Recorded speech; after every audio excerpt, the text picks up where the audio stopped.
Ahead of the G20 Summit's agenda, our reporter Richard Bastick spoke to John Micklethwaite, the editor-in-chief of The Economist.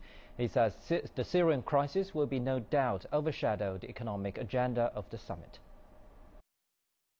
Very much so. I think this is a G20 which is going to be completely dominated by one thing, even when they try not to talk about it. And that will be Syria, because Syria is dividing them, it's dividing the world as well. But it's also happened just at the sort of wrong time.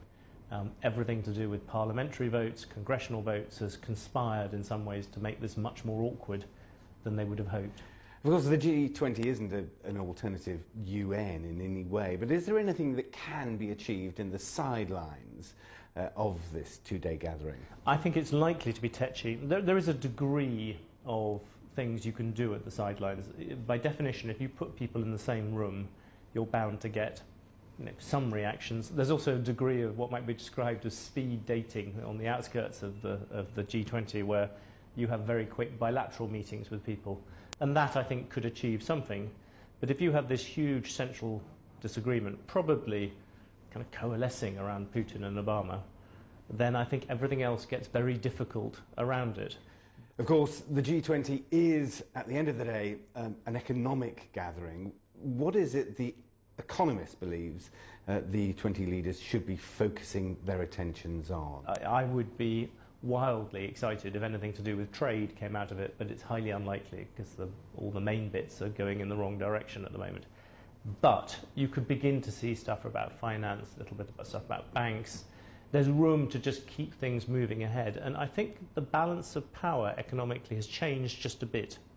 A year ago, the emerging world was shooting ahead.